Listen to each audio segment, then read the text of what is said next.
Hello and welcome to my next video. This one we're going to be talking about Final Fantasy XIV, more of a newcomer's guide that I've been thinking about since I first started playing. So Final Fantasy XIV has been around for over 10 years now.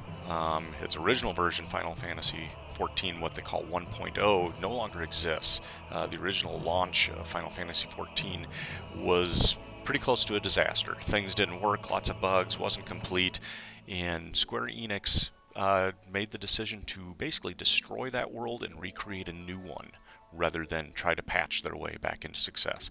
And what they ended up with Fantasy XIV 2.0 is a beautiful, super full of content game that I'm just scratching the surface of, but really enjoying. So I wanted to share it with you all. So if you're new to this, hopefully this video will give you some insights as to what to expect out of Final Fantasy XIV. This video is mainly for a newcomer, somebody who's already planning on playing it, so they have an idea of what to expect and what they should be doing. I'm going to go ahead and it will automatically launch into a cutscene if I don't get going. So I'm going to go ahead and push this start button here. I've played several MMOs in the past, and I'm an MMO junkie. I love World of Warcraft. I love EverQuest. It was my original passion, still is, and that's not going to change anytime soon. So I played Lord of the Rings Online. I played even dabbled in RuneScape. Did Guild Wars 2. Did all sorts of different MMOs. This has been one of the most fascinating ones that I've come across.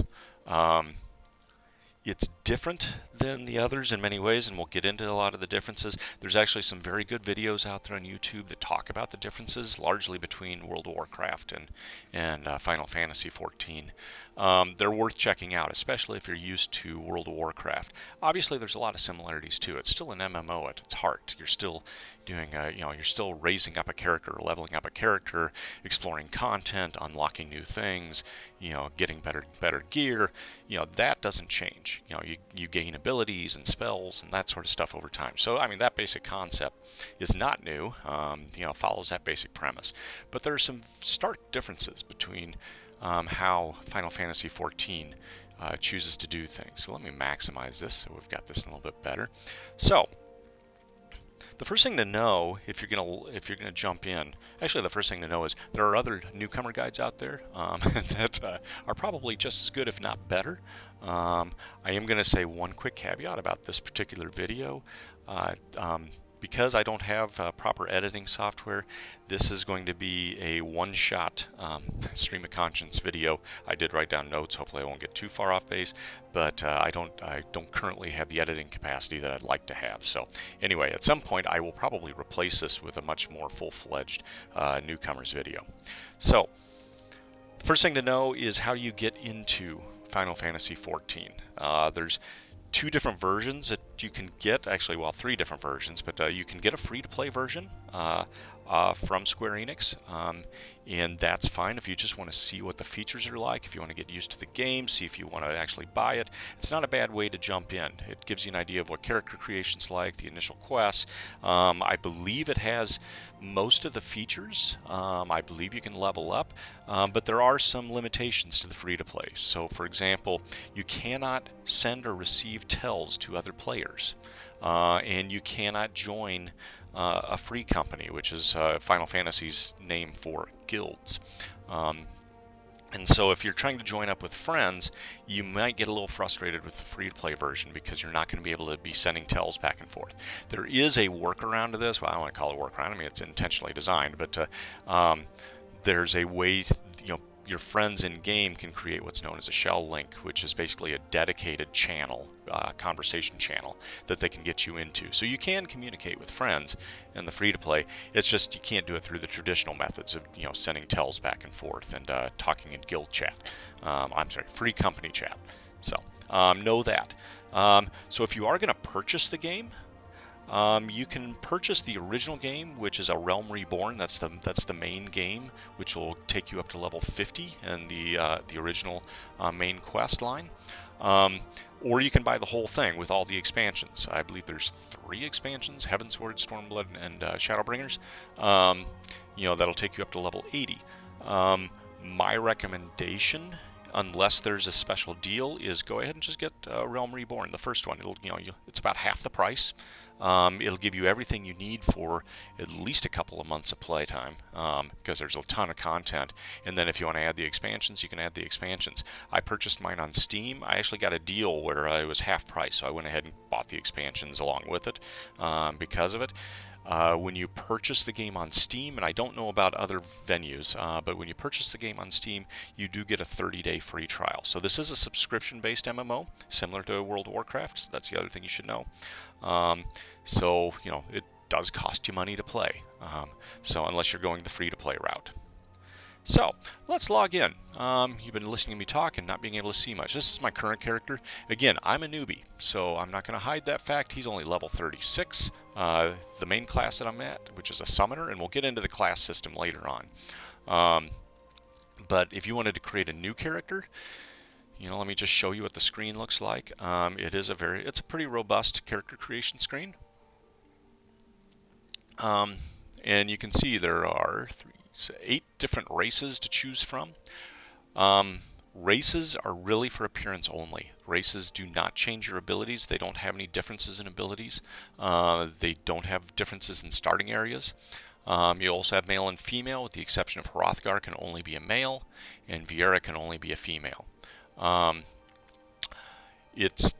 This is a Japanese MMO, so it has a little bit of an anime feel to it. If you go to the different types, you got Alezen, Lalafell, which are these little tiny guys. And then you've got the cat people. So that's a very popular one. My friends always talk about getting cat boys online, the big guys. But this does not restrict what class you are either, the race. So don't worry about being careful about selecting the right race. What I would suggest is select whichever looks the best to you, whichever, it's the aesthetics of it. So if you want the bunny woman, you can have the bunny woman, Viera. And the females are really cute. The cat girls are really cute. Have fun with it is what I would say. So I'm going to play it really basic here. If we move forward, you hit the confirm, and then you can decide. It gives you a few more aesthetic things that you can change. It can be Midlander or Highlander. So I can go with a Highlander, and then I'm not going to go through all of these for the sake of this video because I'll bore you stiff. But you can change all sorts of features on your character. The one misogynistic thing about this is on the males, your torso is your torso, other than what your height is. I mean, you can change how tall or short you are, but your torso is your torso. On the female characters, you can actually change your bust size. Okay, so have fun with that, you teenagers. That's great. So, and again, I'm not going to do that. We'll save the appearance data. And the reason you can save this actually is so you can save it for later. Oops, I forgot. Okay, so we'll just do this, data saved, and then you can check your birth date. Again, this does not, to my knowledge, this does not matter which one you pick, what moon you're born under. Now you get to where it actually matters. So these are the different classes that you start with. You've got Disciples of War and Disciples of Magic. So as you might imagine, Disciples of War, that's going to be your tanks and your melee DPS. So you've got Gladiator, which is a type of tank, Pugilist, which is a hand-to-hand, it turns into the monk later on. You've got the Marauder, which is a different type of tank, Lancer, and then Archer, which is a ranged DPS, but again, it's a melee DPS. Then you've got your Disciples of Magic. A few less choices here. So you've got the Conjurer. And so Conjurer is elemental magic. As I recall, Conjurer also does healing. Thaumaturge is destruction magic, so if you like to blow things up, Thaumaturge is the way. If you want more of a traditional ranged magic DPS, Arcanist is the way to go. Arcanists also get healing spells as well. So one of the things you'll find in this game is they mix the traditional concepts of class roles quite a bit. So what I currently use is what I currently went with was an Arcanist, who now, and we'll talk about what happens with jobs later, but you know, he's since grown into doing Summoner and Scholar, so there's a healing class and a DPS class that branches out of it. So good to know. I would start with whatever you're the most comfortable with, whatever you know like playing. Do you like playing ranged DPS? If so, do you want to be melee and be an archer, or do you want to be ranged and be a magic, you know, disciple of magic? You can also kind of look and see what types of clothing they wear. You know, you can preview that. So anyway, let's go ahead. We'll go ahead and click this. The other thing that class is going to inform the game on is which starting city you're going to be in, and you can see that in the lower left. So if you're an Arcanist, you're going to start in Limsa Lominsa. If you're a Thaumaturge, you're going to start in Ul'dah. And if you're a Conjurer, you're going to start in Gridania. Same's true in the Disciples of War. So there's only 3 starting cities: Ul'dah, Limsa Lominsa, and Gridania. So, but the reason for this is because each class has its own guild. You know, and training guild, and there's only one of them, and they're in one of the 3 starting cities. So if you also have a favorite city after a time that you like to start in, that might determine which class you go with. So again, I'm going to start with Arcanist, and you do a confirm. Now the other thing you need to know is which world you want to be in, so in which data center. So I'm on the Primal data center, and Exodus is actually the world I want. So that's where my friends happen to be. So I'm going to go with Exodus. And the way to think about this is, you know, the data center is, you know, basically like EU versus North America, that sort of thing. And you can see all of these homeworlds are North American homeworlds. So your Primal is the North American data center. So you can actually communicate with other people on other homeworlds as long as they're within your data center. So I can actually communicate with other people in these homeworlds because they're all on the Primal data center. So if I do that, go confirm, then I got to give them a name.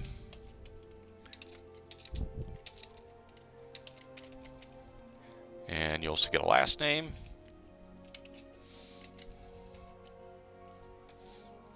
And you go confirm, and then you can be getting a new game.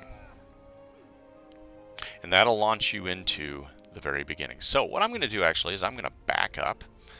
And I'm going to lose my progress, which is fine. And we're going to get back to the character that I have so I can show you around the world a little bit. So I highlight my name, and I log in, and do the loading screen here.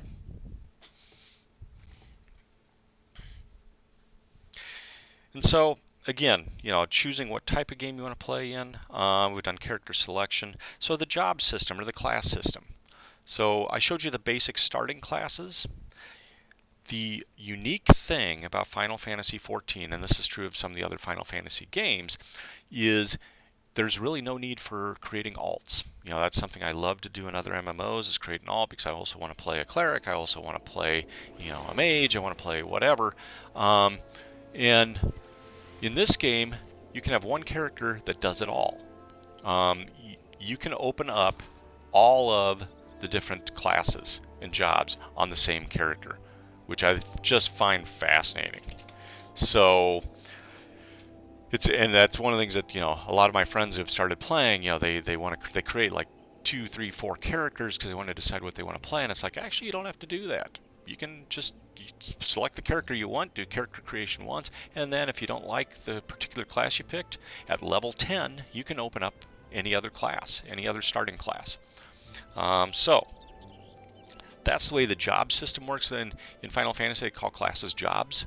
The other thing to know about the classes, and I alluded to this before, at level 30, you actually branch your main class will branch into subclasses or subjobs. So most of them just have one.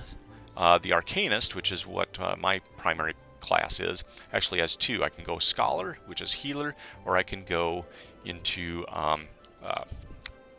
Scholar or Summoner, which is actually the where I am right now. So as a Summoner, you know, I get to summon a pet.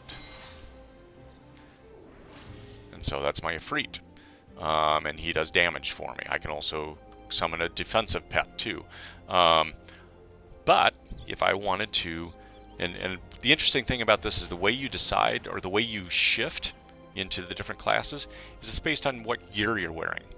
So you save your gear sets, and the reason you do that is because as you it's really nice, as you upgrade your armor and your items, you can go in and you can save the next, you can save your gear set, so that you don't have to select each item and put them on one at a time.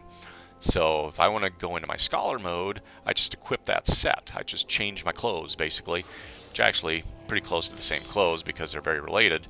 But now, and you can see I haven't changed much because they're both subclasses of the Arcanist, but I no longer have that Ifrit. I no longer have that pet. Instead, I summon a fairy. As a scholar, I'm now a healing class, and that fairy keeps keeps myself and members of my party healed up. So that's really, really nice. This is also true for trade skills. So for trade skills, if I want to work on my leatherworking, I'm currently a level 7 leatherworker.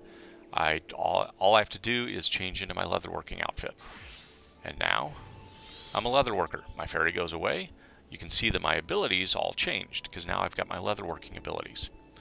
So the thing about trade skills is trade skills are treated just like any other class or job. You level them up. You can level up to level 80. So one of the nice tricks that I learned not too long ago is to figure out when you look at like who all's on in your guild, and you can't tell. I mean, I don't have the symbols memorized, the icons memorized as to what these mean. But if I right-click my name and do a view search info, it brings up my information. And now it'll tell me, okay, I have not unlocked Gladiator or Marauder, but I'm a level 36 Arcanist, a level 36 Summoner, level 36 Scholar, level 7. These are the trade skills. So I'm a level 7 Leatherworker, level 9 Weaver, level 6 Alchemist, level 4 Botanist. No limitations on which trade skills you can do. You can open them all. And so looking at this, you can see that you've got a lot of classes or jobs that you can open up. And I'm going to pick on one of my favorite people, Kuri. And if we look at hers, you can see, Kuri has maxed almost half of the trade skills out. She's maxed a majority of the classes and jobs so far. So again, one character, all the different classes, and the way you change is by changing your clothes. That's kind of a cool little system. So I'm going to switch back into my summoner gear. The other thing you'll notice is my hit points were down at 273. That's because I was only level 7 as a leather worker. Okay, I hadn't leveled up very high, but now I'm back to level 36. So I've got a lot more hit points, a lot more mana points. Experience bars down here, similar to World of Warcraft, you can get rested experience. You can see this little area right along here is my rested experience. So, other things to know. The questing system. This is a quest-driven game. There's no doubt about it. And there's the primary quest you're going to be focusing on throughout is what's called the MSQ, or the main story quest, and that's always going to show up in your upper left. Even if you haven't accepted the quest yet, it'll tell you what the next quest is going to be. So I actually, I took a quick break from the MSQ to do some of my class related quests, but here it shows up right here, and it'll even tell you, where it is, where you need to go on the map. So this is my next MSQ quest. There are also just general side quests that you can pick up. My suggestion, and I learned this the hard way, is the MSQ and your class quest, and we'll talk about class quests in a minute, give you almost enough experience just to keep up with those quest lines. So, again, you can see, this is a level 35 quest, my next MSQ. I'm level 36. That's pretty darn close. And, you get almost enough experience just doing the main quest line, the MSQs, to level you up consistently with the level of the quests. Okay? So the side quests, I've come to realize that I'm putting a lot of those off until I decide to level up a different class or job, because those start off at level 1 again, and I have to do something to get experience on them. So I'm saving a lot of those side quests. I didn't realize this until I was about level 20, and I realized that I was level 20, but I was only on like the level 12 MSQ, and so they were really easy. But it meant I wasn't getting a whole lot of reward out of the MSQ quests. So, you know, I've shifted now. So the MSQ, and it is quite a story. I mean, it truly is a story-driven thing. One of the things that you'll find in this game, lots and lots of cutscenes, where, you know, it'll either do live action, or not live action, but I mean, you know, voiced cutscenes, or also text-based cutscenes, but you'll be pulled away. You know, they use that quite a bit. Lots of reading to do in this, lots of story to read, and it's a fascinating story. It's really, really well done. And again, I'm barely, you know, I'm maybe a quarter of the way through the original storyline, if that. So it's really, really well done on this. The other quests that you can get at every 5 levels of both trade skills as well as your jobs, your class jobs, you will get a class quest. So as an Arcanist at level 5, I get a specialized quest line, you know, to either get me a new spell or get me new gear. Level 10, same thing. Level 15, level 20. It works at every 5 levels. There's a class quest available. The way you can tell the difference between these, if I open up the map, if you see the quests, the purple exclamation points with the plus sign, that means it's going to open something up. So for example, over here, if I want to start a level 1 archer with my character, I go over to the Archers Guild and I start So You Want to Be an Archer quest. That's actually on my list to do. Next to it is Course Correspondence, level 1 quest. That's a side quest. You know, I don't need to do that one. Any quest that looks like this means it unlocks something. Whether it's a new class, whether it's a new trade skill, whether it's a new dungeon, whether it's a new ability. That's what these mean. So your class quest will look like this, and any new dungeon opening quest will look like that as well. All right. The MSQs, you can see they have the exclamation point with kind of this flaming circle around it. That's always an MSQ quest, so your main storyline quest. Okay. So that's a lot around quests.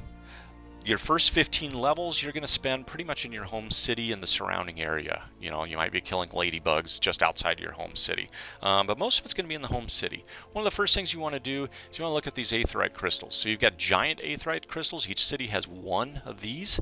These are your teleportation device. So what you want to do is right click and attune yourself to it, and so it'll take a couple seconds to attune it. Once you do, then it opens up places that you can teleport to. And one of the things you can do is around the city also, and I'll show you on the map, is you've got these little, so here's the large aetheryte crystal, and here are small aetheryte crystals. These ones are just for city travel. So if I want to go to the Archers Guild, I can go to the Aethernet, go Archers Guild, and it will teleport me right over to that part of the map. And I look on the map, here I am at the Archers Guild area. Here's where I was at the primary one. It does cost money to teleport to the large aetheryte crystals. So this costs 100 gil. Gil is the in-game term for cash. But that's the primary way of traveling around, is teleporting.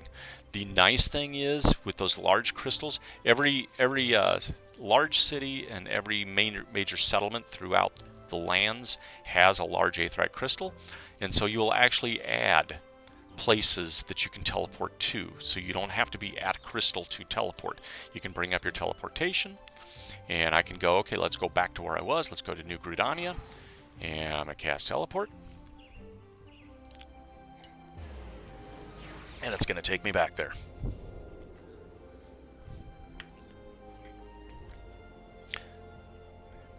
And so, come on game, here we go. So I'm back, right where we started. So that's one way to go. That's one of the primary transportation ways. The cities also have ferries and they have airships. Airships you'll unlock at level 15. That's when you actually leave your home city to go to and you explore the other starting cities. And that's when the game really gets big. So at level 15. So be patient, although level 15 does not take long to get to. So let's get outside the starting city so I can show you the other primary form of transportation. So let's just go. Let's go over to go for a cheap teleport over to Bent Branch Meadows. And this is just not too far from Gridania. Obviously, you can travel on land too. And that's what you do your first 20 levels. You're doing a lot of running around. But every time you come to a little town and it's got a large aetheryte crystal, you want to attune yourself to it so that you don't have to run here ever again. You can teleport your way over. Okay. So now that I'm outside of a city, I can also summon my mount. Mounts you get through a quest at level 20. There's an unlock quest called My Little Chocobo, and so your mount is what's known as a chocobo, and significantly faster than walking around, and really, I mean, it's a huge convenience. So yeah, it's like a major upgrade once you get your first mount. There are lots of other mounts in this game, so be on the lookout for them. Let's see here. I want to find. There we go. The other way you can get around, especially before level 20, before you have a mount, is you can also, and these are things you want to unlock. There are in every small town there are what are called chocobo keeps, and these guys will offer you a ride on a chocobo for a price. So you can hire a porter, and it'll tell you. So if I want to run back to that main city, it'll tell me it'll take you 1 minute. It'll cost you 5 gil. And you can do that, and it'll hop you onto a chocobo that you rent, and it just, it's kind of like flying mounts in World of Warcraft, except these go along the ground. Same thing. What's interesting is after you get your own mount, you really don't use these much more because you don't need them. The one advantage these have is if you need to go along a path that has a lot of hostile mobs, and rather than use your own mount and possibly get attacked, if you're taking one of these rented mounts, they won't attack you. You're safe on them. So unless you dismount, in which case you're on your own. So what else do we need to talk about? So level 20 you get mount. You also at level 20 you unlock the ability to be in a grand company. In fact, you have to join a grand company. It's part of the main story quest line, and those open up a new series of quest lines and so forth, and other additional rewards that you can get. Then level 30 is probably the next real big milestone. So level 30 is where it opens up subclasses or the specializations to your jobs. So I was talking about becoming a scholar or a summoner. That's what happens at level 30 for an arcanist, and that's when you are also able to not only have a chocobo mount, but you can now summon there's a quest that unlocks the ability to summon a companion, which again is a chocobo. So you have to have some of these greens, and this guy comes up. And so I named him George, but this guy will fight along my side, which is real nice. So he will fight other mobs for me. He will tank or he will heal, and I'm actually going to do one more teleport, and I will show you some of the quick upkeep on chocobos. I'm going to go to our estate hall, which is like our guild hall. And let me show you what you do with your chocobo, because these are really cool. And this was, the thing about this game is things open up that I wasn't even aware that they opened up. There's so many things that I'm missing in this video that you're going to discover on your own. Things like glamours and how to change appearances. Lots of quest unlocks for just aesthetically pleasing things as well. So this is the for the free company that I belong to. This is our guild hall or free company hall, and this is the chocobo stable. So I'm gonna stable my chocobo, let him rest, and when I do this, oh, he's summoned. Whoops, forgot. There are some interesting things about this. So if I go companion and dismiss him, okay, so now he's dismissed. Now I can stable him. So now George is in the stable. Now, the thing about George is if I look at him, view his details, you can see he's rank 3, he's 3rd level. He starts out at rank 1. You can get armor for your chocobo. Oh, and it's not telling, it's not giving me the skills. Shoot. Let me see if I can get it up on the companion list.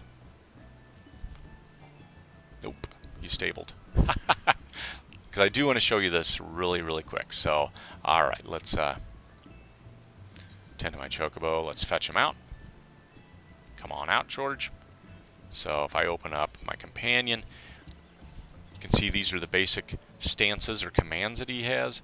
If you look at skills, as he levels up, you can assign new skills. So there's a talent tree for your chocobo. And so you can choose to have him be more of a tank. You can choose to have him be a healer. You can choose to have him be DPS, whichever. And for me, I'm doing kind of a split between tank and healer. I like the idea of having an additional healer, but he will actually take aggro off mobs I'm fighting, which is really nice because I don't, I'm a magic user, so I don't have a whole lot of defensive skills. So that's the nice thing about George. What you want to do, I'm going to go ahead and put him in the stable again. The way you raise them up, if they fight for you alongside, they gain experience. But the other way you can give them experience is you can train them. So if I go into train, and you have to give them a special type of food as a reward. And so you give them that reward. And then here's one of those cutscenes. And so there's George training away.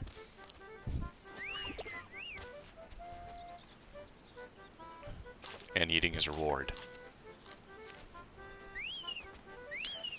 You can do training once an hour, as long as they're in a stable. The big thing about stabling your chocobo that I found out the hard way is don't forget to fetch him out of the stable when you're done. Because if you don't, you can't summon him. You can't ride him as a mount. You can't have him as a fighting companion because he's still back in the stable. So I'm going to fetch him from the stable so I don't forget to do that. And I'm going to leave it there. Lots of other things. I will probably make more videos on this area, but that's enough of me talking. This is a very, very long video, and I apologize for the length. But hopefully that gave you a good feel for some of the things you can do in this game and how it works, the basic mechanics of the game. We didn't get into battle, and how the combat system worked. It's pretty straightforward. There's AOE attacks that the mobs will pull, but it's really clear where they're doing it. They'll show you a brightly colored area on the ground that you want to get out of, that sort of thing. And you've got your spells are automatically hotkeyed for you, but you can unlock your hotbars and move your spells around to where you want them. And obviously you can use your keyboard hotkeys if you want, or you can click them. So with that, I'm going to end this video, but if you've got any questions, comments, big things that I've missed, please put them down below in the comments section. Feel free to send me a like. Feel free to subscribe if you want to see more of this. Thank you so much for watching this. I appreciate it, and I appreciate any input that you've got. Everybody take care. Thank you.